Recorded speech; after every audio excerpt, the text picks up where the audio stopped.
नमस्कार, आप सभी का स्वागत करती हूँ चैनल पर और आशा करती हूँ कि आप सभी स्वस्थ और सुरक्षित होंगे।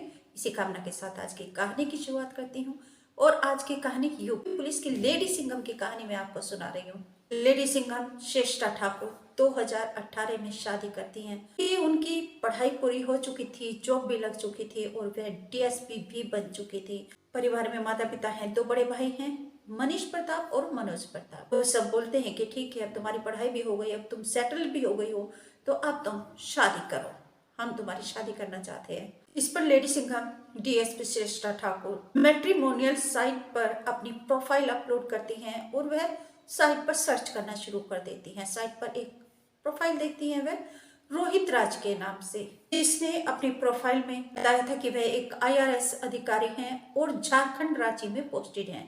उनकी 2 बहनें हैं जो बड़ी हैं और विदेश में रहती हैं। यानी कि अच्छी खासी प्रोफाइल थी और घर में सब ठीक ठाक है, ऐसी कोई दिक्कत नहीं थी। तो श्रेष्ठ ठाकुर को ये प्रोफाइल अच्छी लग जाती है, वह ऐड करती हैं तो बात आगे बढ़ जाती है। एक दूसरे के संपर्क करने के बाद दोस्ती होती है और दोस्ती पक्की हो जाती है और बात शादी तक पहुंच जाती है। घर वालों से बात करती हैं श्रेष्ठा, तो घर वाले भी मान जाते हैं और खुशी खुशी दोनों की शादी कर देते हैं। जिस दिन शादी हो रही थी उसी समय श्रेष्ठा ठाकुर को आभास होता है कि शायद कहीं कुछ न कुछ गड़बड़ है, क्योंकि जो रोहित राज की हरकतें थी वह उनको अटपटी लगी। उनको डाउट हुआ कि कुछ न कुछ है, कुछ दाल में काला। लेकिन वह करती तो क्या करती, क्योंकि उस समय शादी चल रही थी और शादी हो जाती है, वह ससुराल में आ जाती हैं। ससुराल में आने के बाद सारी बातें परत दर परत खुलना शुरू हो जाती हैं, क्योंकि जो उनके पति रोहित राज थे वह कोई अधिकारी नहीं थे। उन्होंने झूठ प्रोफाइल बनाई थी जिसके जाल में लेडी सिंघम फंस गई और उन्होंने शादी रचा। दरअसल रोहित राज ने एक बिल्कुल सेम नाम का फायदा उठाया था।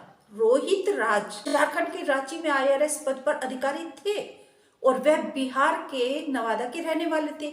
उसी नाम का फायदा उठाकर बिहार के अमराई में रहने वाले रोहित राज ने ये सारा खेल खेला और अपनी आईडी बनाकर मैट्रिमोनियल साइट पर अपलोड कर दी, जिसकी जाल में एसपी श्रेष्ठा ठाकुर आ गई। ससुराल में फिर भी वो इस रिश्ते को निभाती रही, इतना धोखा खाने के बाद भी। परंतु ससुराल वाले दहेज की मांग करने लगे, प्रताड़ित करने लगे और रोहित राज था वह आए दिन रोज रोज पैसे मांगने लगा श्रेष्ठा ठाकुर से। उसके पर्स से निकाल लेता, उसके अकाउंट से निकाल लेता, उसके एटीएम कार्ड को लेकर उसके खाते से निकाल लेता। और एक बार तो उसने हद ही कर दी कि लखनऊ में प्लॉट खरीदने के लिए डीएसपी श्रेष्ठा ठाकुर ने 15 लाख रुपए अपने अकाउंट में रखे थे, तो उनके पति रोहित राज ने फर्जी साइन करके वो 15 लाख रुपए भी निकाल लिए। श्रेष्ठा ठाकुर बहुत दुखी हुई, मेंटली और मानसिक रूप से इतनी प्रताड़ित हुई। सब समझ सकते हैं कि कितना दुख उनको हुआ होगा, लेकिन फिर भी उन्होंने वो सब सहन किया और उसके बाद उन्होंने अर्जी डाल दी तलाक की। क्योंकि इसके साथ साथ जगह जगह से डीएसपी के पास ये खबरें भी आने लगी कि उनका पति रोहित राज ठगी करता है, लोगों को धमकाता है, डराता है, उगाही करता है पत्नी डीएसपी श्रेष्ठा ठाकुर के नाम पर डराकर। राज के इस कृत्य से दुखी होकर श्रेष्ठा ठाकुर तलाक की अर्जी डाल देती हैं और इसी बीच इनका एक बेटा भी हो जाता है। बेटे को अपने साथ रखती हैं। 2021 में इनका तलाक हो जाता है। ये खुश थी अपने बेटे के साथ में, परंतु 2022 में रोहित राजकुल श्रेष्ठ के नाम से एक फेक आईडी फेसबुक पर बनाई और उस पर अपने बेटे की तस्वीर लगाई और फिर उस पर अनाप शनाप लिखना शुरू कर दिया। एसपी श्रेष्ठा ठाकुर मेंटली तनाव में रहने लगी और 2023 तो उन्होंने जैसे तैसे निकाला, लेकिन 2024 में तो रोहित राज ने बिल्कुल ही बात कर दी। उन फेसबुक आईडी के ऊपर जो पर्सनल चैट थी पति पत्नी की डीएसपी और रोहित राज की, वह अपलोड करना शुरू कर दिया और गंदी गंदी गालियां लिखना शुरू कर दिया।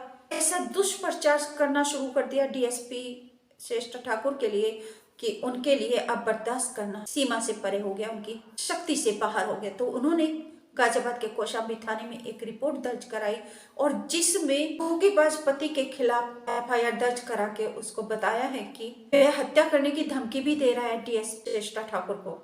और एसपी श्रेष्ठा ठाकुर ने अपनी शिकायत में बताया है कि वह यूपी के शामली जिले में तैनात हैं इस समय डीएसपी पद पर और पति रोहित राज के कुकृत्य से वह बहुत ज्यादा मानसिक तनाव में है और रोहित राज उसे तरह तरह से प्रताड़ित कर रहा है। फेसबुक बनाकर फेसबुक आईडी है राजकुल श्रेष्ठ, जिस पर बेटे का फोटो भी उसने लगा रखा है, और जो शादी के समय की चैट है उनको वायरल कर रहा है, और गंदी गंदी गालियां, गंदे गंदे कमेंट वह अपलोड कर रहा है। एफआईआर कॉपी देखिए जो डीएसपी श्रेष्ठ ठाकुर ने दर्ज कराई है। एफआईआर नंबर है 0064/2024, और जो धाराएं लगाई हैं वे हैं 323, 420, 498, 467, 468 वगैरह। अब डीएसपी श्रेष्ठ ठाकुर की बर्दाश्त करने की हद से पार हो चुका था रोहित राज का कुकृत्य।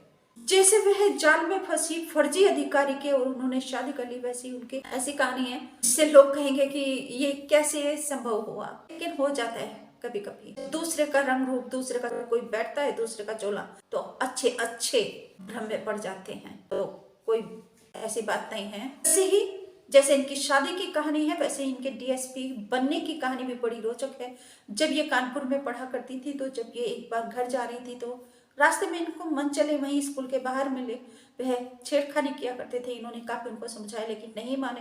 तब आकर इन्होंने और दूसरी लड़कियों को भी तंग किया करते थे। तब इन्होंने अपने मन में ठान लिया था कि एक दिन मुझे पुलिस में जाना है और डीएसपी बनना है, ताकि मैं ऐसे मंचलों को सबक सिखाऊं और उन बेटियों बहनों की मैं रक्षा करूं जो ऐसे लोगों से प्रताड़ित होकर या तो पढ़ाई छोड़ देते हैं और घर पर बैठ जाते हैं, या अपनी जीवन लीला समाप्त कर देते हैं। तो ये थी कहानी श्रेष्ठ ठाकुर के डीएसपी बनने की, और ये थी कहानी लेडी सिंघम के फर्जी अधिकारी से शादी करने की। आप सभी से निवेदन करती हूँ, प्लीज कहानी कैसी लगी आप जरूर कमेंट करके बताइए, और चैनल को सब्सक्राइब नहीं किया तो जल्दी से चैनल को सब्सक्राइब करके घंटी को दबाकर ऑल पर सेलेक्ट कर लीजिए और परिवार का सदस्य बन जाइए।